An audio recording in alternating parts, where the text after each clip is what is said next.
Weddings are supposed to be one of the most beautiful days of our lives, but nobody tells you how quickly they can become one of the most expensive.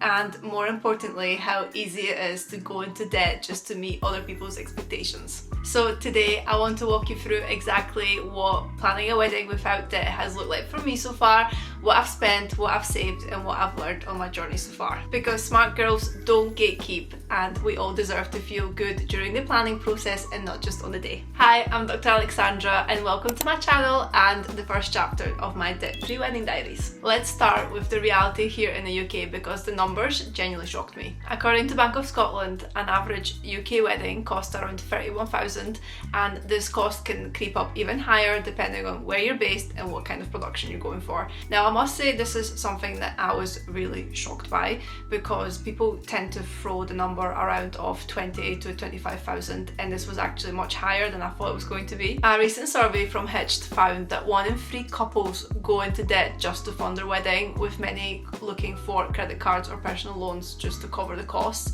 which honestly breaks my heart. And what's worse, 40% have said that they've underestimated how much they would spend, and half of those people have admitted going well over their set wedding budget. Now, taking all of that together, honestly, that is a huge amount of pressure to have on someone.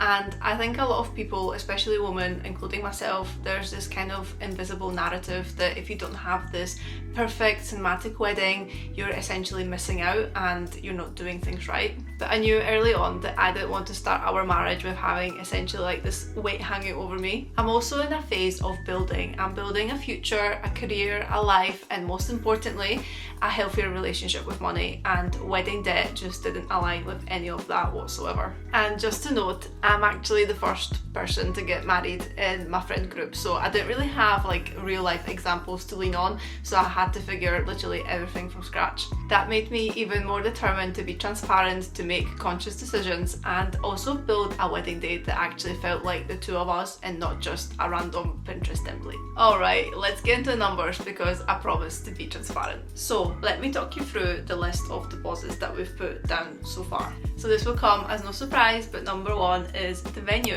So this was our first and biggest decision, and we chose something beautiful, but most importantly, easy to get to. So if you can't tell by my accent, I'm not actually from Scotland, and we'll have quite a lot of international guests coming, and we wanted to make sure people can actually easily get to the venue. So there's lots of gorgeous venues around Scotland in general, but they're not necessarily easy to get to, but there's also scarce accommodation. And the venue that we have, there's lots of hotels nearby, and it's very central, and you can get even public transport if you really needed to.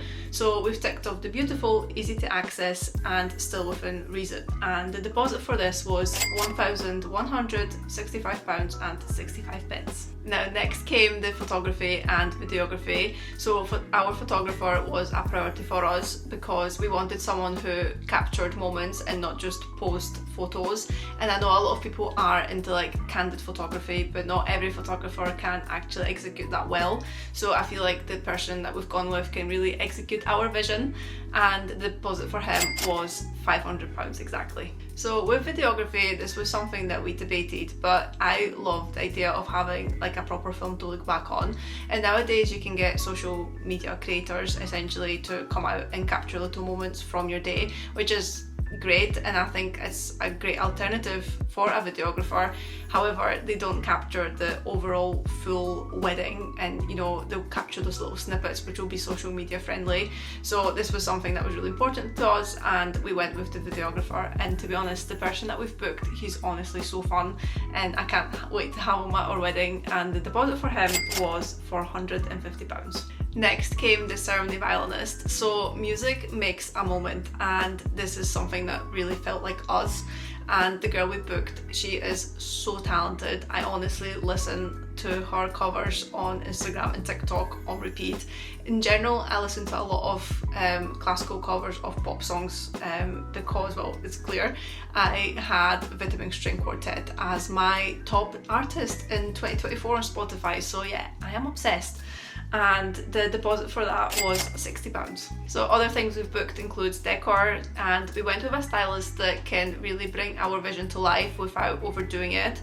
So just now the vibe is timeless, chic and elegant, and for this vendor specifically we've paid £157, but that didn't stop there. So we have another vendor for decor, but they're going to supply us with Chiavari chairs, again not sure how to pronounce that, and we're using that vendor from the venue chosen suppliers, so we actually get 10% discount, and the deposit for this was £49.77p. Next we booked some entertainment, so this includes a saxophonist to add to the overall vibe, and the deposit for him was £178. And we've actually recently booked a live DJ to keep the fun going all day and night, and this was a very intentional spend, but brace yourself, the deposit for him was £650. I know you're probably thinking like, how much can this DJ cost? But the vendor we've chosen is very specific in terms of what they deliver, and we literally spoke to the DJ very recently about what we want to do during the day and then during night, and he will literally deliver what we're after, and it's very specific. Now I know people will be like, why spending so much on entertainment, but I feel like this is something you literally shouldn't cut back on, and I think our guests are going to have like such a good time, so we are very pleased with our choice. And last joint costs includes the wedding insurance, which is a necessity nowadays, and that was £147. Now I suppose for transparency, me and my partner are doing different saving strategies, like I'm saving separately to him, and it sounds a little bit backwards, but it's something that's, you know, going to work for us. So we literally have our separate funds and we cover certain costs together, but not everything. So for example, this will include things like my wedding dress, makeup and hair. So this is for the bridal party and myself. In terms of the dress itself, like I just don't think it's fair for him to have to fork out half for my wedding dress. So for example, what if I choose a dress that's going to cost 5k? This isn't to say I will, but I just don't feel like that's very fair. But this works both ways, so I'm not going to contribute, for example, towards his groomsmen party and his kilt hire and so on and so forth. And I think that's quite a fair way to do it, because, you know, that way neither party will feel like they're overspending on certain aspects. Now in terms of some personal costs, I already have my makeup artist booked, and the deposit for her was £100. Now in terms of other logistics and bits and pieces, we still need to book other vendors, and for example I need to book a second makeup artist and so on and so forth, so we are still like knees deep in the process. But the total so far, and this is excluding my makeup artists, come to £3,357.42. So we've not paid our balances in full yet, but whatever we did pay for has been in cash, so there's been no loans and no credit cards. Now I'm going to put a wee asterisk beside the credit cards actually for transparency. So when we booked our venue, we were 2 years before the wedding date, which meant that we couldn't get the wedding insurance just yet, but this has been rectified since, and we've paid the credit card off straight away as soon as we had the opportunity, but the actual transaction had to be done on the credit card. But yeah, most importantly, we don't have that kind of financial stress the next day after, you know, booking any vendors, and we don't like we'll have to worry about money or second question our choices. Now let's talk about the saving side of things, because it didn't just happen. So I started to save as soon as we got engaged, like literally the month after. I created a dedicated savings account and set up automatic transfers every single payday, and it's literally out of sight, out of mind, and it's honestly been such a big game changer for me. But I didn't stop there. I also review my saving strategy every 3 months or so. What's working, what's not, is there anything that's creeping up that I need to prioritize, or can I save a little bit more next quarter? I treat it like a financial check-in. We shifted our priorities, so for example, we don't have any big holidays planned or any unnecessary splurges. Now this is all within reason, like we have been on holiday since we got engaged twice, and we still do bits and pieces. We're just not going all out every single weekend, and that way we can put those extra pounds each month away towards the wedding. Now the next one's my favourite, and is low spend months, especially in January when there's already the kind of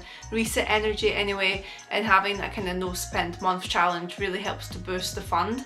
And I must say next January is going to be quite hardcore when it comes to the no spend challenge. And more importantly, we don't actually have any side hustles, was, and this wasn't about hustling harder or like getting a second job.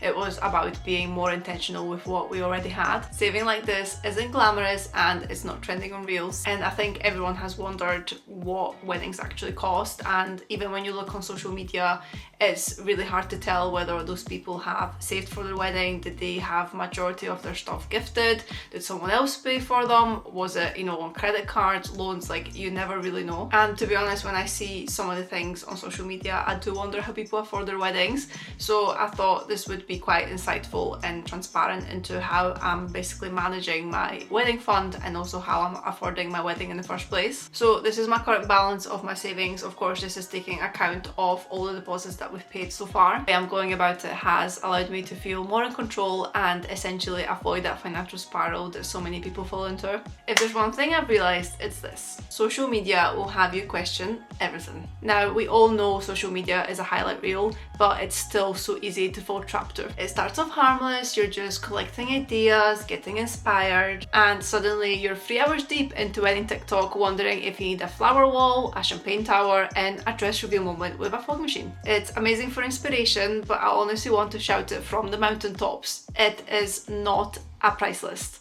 It's not your budget and it's not your relationship. I've learned to come back to our why again and again. Does this choice matter to us, or are we doing it just because it's trending? I think a really good example of this is bows. Like, they've kind of creeped into trends in 2024 and have spilled into 2025, and I literally see them everywhere. Your dream day doesn't have to cost more than a house deposit. It can be intentional, beautiful, meaningful, and emotional without that financial hangover. I genuinely believe you deserve a wedding that feels like you, and you deserve to walk into marriage without financial fear and anything hanging over you. So that's where we're at, 1 year into planning, still debt free, still grounded, and honestly, still excited. Let's normalize talking about money and weddings in the same sentence. And let's make intentional the new luxury. If you're planning a debt-free wedding, or even just trying to be more intentional with your money, I'd love to hear from you in the comments. What are you prioritizing? What are you skipping? If this has helped you or inspired you, share it with someone you love, and subscribe for more honest diaries as we go through this whole process together. And as always, smart girls don't gatekeep.